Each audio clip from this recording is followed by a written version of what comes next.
amazing on turbo. I want you to give her a massive, massive, massive Monkeyshine welcome for the one, the only, Lydia Johnson!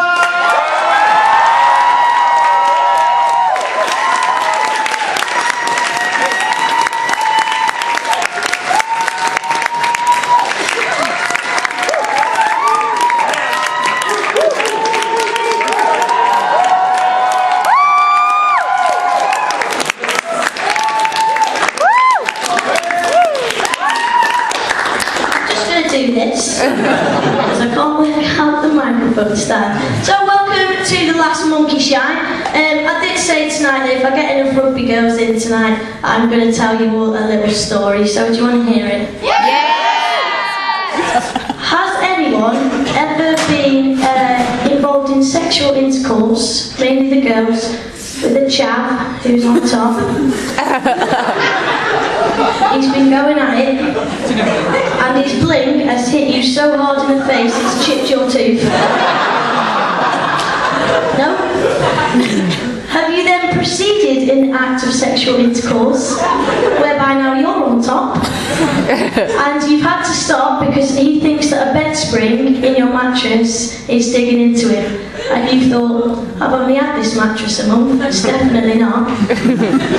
No, still there. Have you then stopped having sexual intercourse to see what the problem is, and the piece of tooth that has previously been chipped off is now embedded so far in his arse cheek, you've got to pull it out with a pair of eyebrows. No? Neither have I.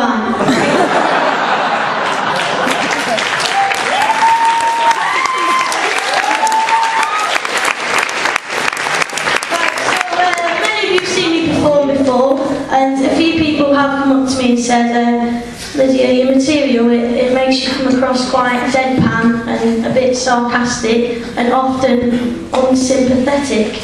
So if you just bear with me.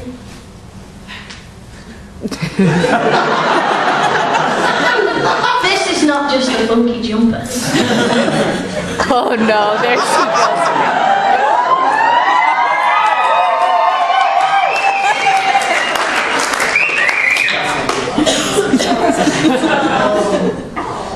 Yes. There we go. And a fantastic Christmas hat as well. It does say Dick of the Day on it. You are right. I was awarded this Christmas hat. Oh, I'm in a onesie. I was awarded this Christmas hat on a rugby tour in Italy at Easter. And it was the final day. We had massive games all day. The finals where we win the trophies. And I'd come down to breakfast. I was still pissed. And I thought, you know what will sort me out for the day? A nice glass of ice cold milk. So I went over to the milk dispenser, pulled a nice pint of ice cold milk, sat down, took a massive gulp, and it was natural yoghurt. Oh, this milk tastes a bit off and a bit thick. My friend, kindly next to me, she's a good friend of mine, she stood up and she announced to the whole room that Lydia's just poured a pint of natural yoghurt instead of milk, and then proceeded to chant, down it, down it. So we arrived at the rugby pitches and I was feeling a lot worse than when I did when I turned up to breakfast, and I thought, fuck it, might as well start drinking. Cracked on with the Peronis. Late afternoon, we're in the final, it's a big match. And little Luigi Peroni popped up on my shoulder. He said, you know what, Lydia? He was Northern.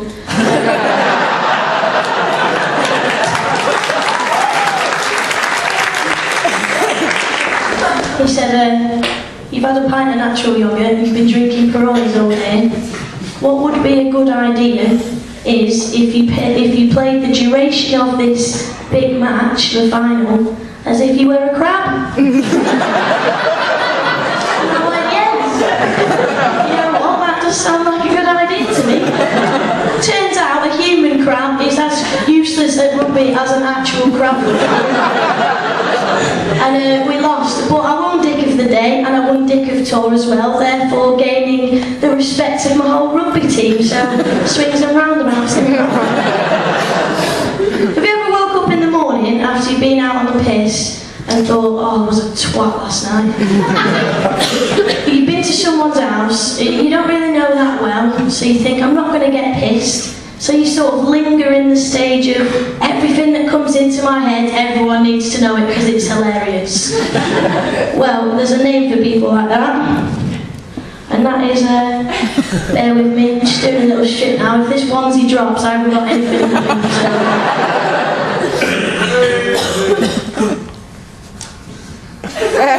do. There's a name for people like that, and they're wankers. Anyway, I was at Ollie's house on Monday night, and we was having a bit of a comedians get-together, and I just had flashbacks the next morning of me sat on his couch, doing the quiz that Dave had kindly written for us, going, Dave, this quiz is too hard, it's crap! Shit!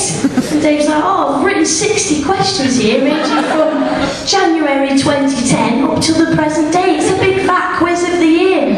I was like, well, instead of going, yeah, Dave, thanks for the effort, I just went, yeah, Dave, that's an A for effort, but as I know, effort doesn't always reflect on the final performance quality, does it? And this is a classic example, David. Because this quiz is too hard, this shit. So I'd just like to take this opportunity to make a public apology. David knew. I'm sorry, I don't know the exact height in metres or kilometres, I can't remember the question. That the Iceland volcano ash cloud reached. I'm sorry. I'm sorry, but I don't know the answer to the question. Last year was the Chinese year of the what? That was the impression of you, Dave. I'm sorry, I don't know what day the 1st of January fell on this year, but I did get that question right because I've got a calendar on my phone. Finally, Dave, I'm sorry that I didn't turn up to Ollie's in this onesie, because that might have taken the edge off my harsh northern comments. It was good at Ollie's. What made it worse was we were supposed to be there at 7:30, and we were all going to bring something, some crisps and nibbles. Chris Lewis brought a big ham that he cooked for us all, that was great. And I was meant to be there at 7:30. 8 o'clock, I was sat in a pub with a pint watching Man U versus Arsenal, and I thought, shit, I'm supposed to be somewhere. Oh crap, Ollie's, I'm supposed to take something. I was scanning the pub, I thought, oh no. I turned up, an hour and a half late, dying for a wee, with half of the crate of pear gamers and a packet of pork scratchings. I found out today that Ollie's actually a vegetarian. So Ollie, I'd like to take this opportunity to publicly apologise. Dr. Oliver Doctor.